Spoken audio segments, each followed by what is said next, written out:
শিকদার সাহেব মানে বলছিলাম আমার হাজব্যান্ডের কথা।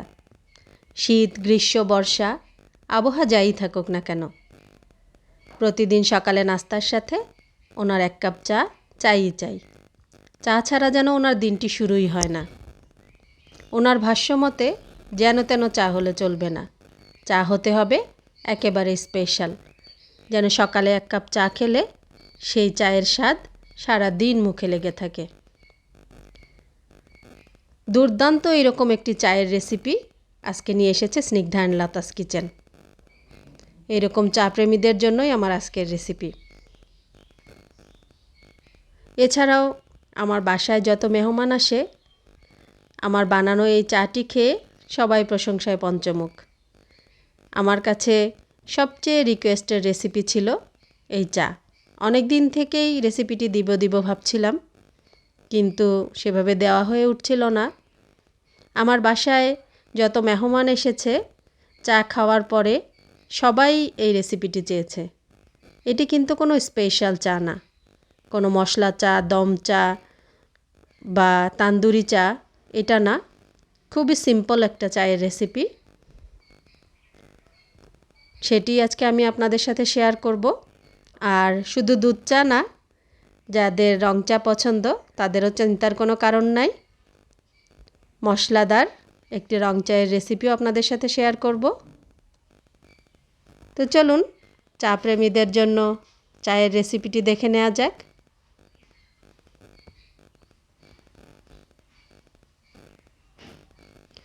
এখানে এক কাপ চা তৈরিতে আমি নিয়ে নিচ্ছি 2 কাপ পরিমাণ পানি।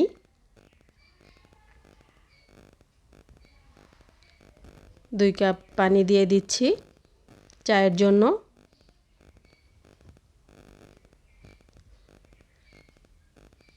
পানিটি ফুটে আসা পর্যন্ত অপেক্ষা করব। পানিটি যখন গরম হয়ে যাবে তখন চা পাতা দিয়ে দিব পানিতে। আমি এখন প্রথমে আগে লিকারটি করে নিচ্ছি। এই চাটি বানানো খুবই সহজ, কিন্তু স্বাদ অসাধারণ। আমি এখানে 1/4 কাপ পরিমাণ চা পাতা দিয়ে দিচ্ছি। আপনারা অবশ্যই মেজারমেন্টটা লক্ষ্য করবেন।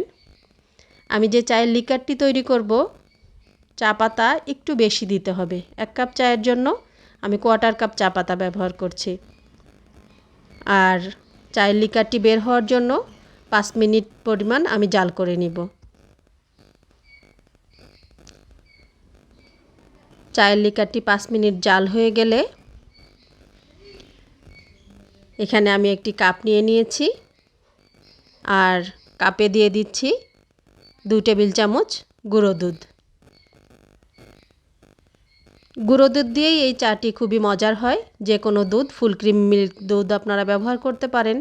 বাজারে বিভিন্ন ব্র্যান্ডের আছে, মার্কস আছে, ডানো আছে। অবশ্যই এটা ফুল ক্রিম মিল্ক হতে হবে। খুবই সহজ এই রেসিপিটি। দুধের সাথে 1 চামচ চিনি দিয়ে আমার জাল করে রাখা লিকারটি দিয়ে দিচ্ছি। চায়ের কালারটা দেখে কি আপনারা বুঝতে পারছেন কতটা মজার হবে চাটি? দেখে হয়তো মনে হতে পারে এ আর এমন কি, এত সহজেই কি চা হয়ে যায়? যদি এই চা না খেয়ে থাকেন তাহলে আমি আপনাদেরকে রিকোয়েস্ট করব, অবশ্যই আজকে এক্ষুনি বানিয়ে এই চাটি একবার খেয়ে দেখুন। গ্যারান্টি দিয়ে বলছি, এই চায়ের স্বাদ আপনার মুখে লেগে থাকবে। আমি এই চায়ে কোনো মশলা ব্যবহার করিনি, শুধু লিকার এবং দুধের পরিমাণটা খেয়াল রাখতে হবে, তাহলেই চলবে। এখন যারা রং চা পছন্দ করেন তাদের জন্য আমি একটি রেসিপি শেয়ার করছি। আমি এখানে 2 কাপ পরিমাণ পানি দিয়ে দিচ্ছি। রং চাটি আমি মশলা দিয়ে তৈরি করব, মশলাদার রং চা।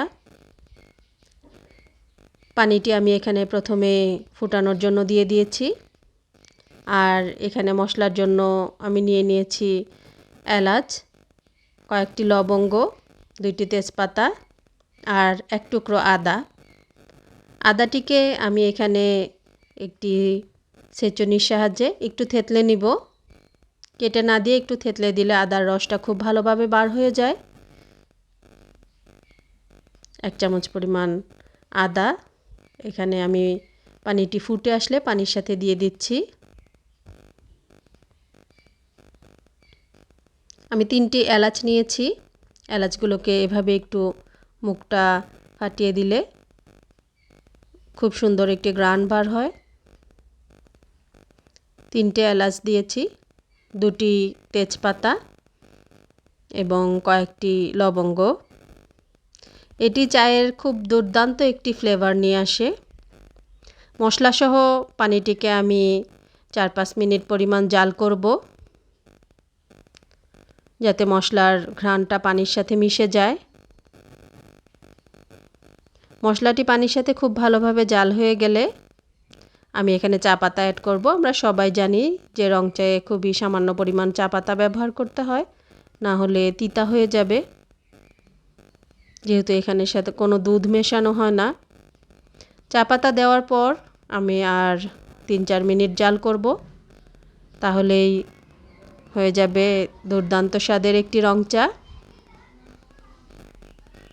জাল করা হয়ে গেলে 1 চামচ চিনি দিয়ে নিচ্ছি। আপনারা কেউ চিনি ছাড়াও খেতে পারেন বা চিনি যে যেমন পছন্দ করেন সেরকমই দিবেন।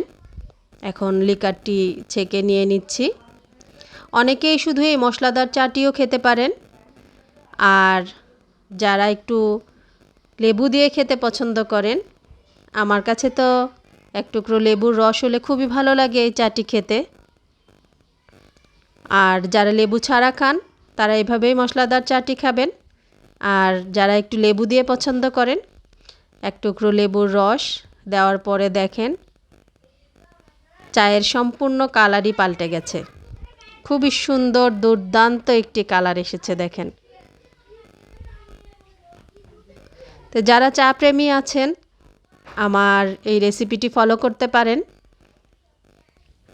আর দুধ চায়ের যে রেসিপিটি আমি শেয়ার করেছি আপনাদের সাথে, আপনারা হয়তো এমনি দেখে বুঝতে পারছেন না, কিন্তু বাসায় বানিয়ে যখন আমার এই রেসিপিটি ফলো করে বানাবেন তখন আপনারা বুঝতে পারবেন যে কতটা মজার এই চা।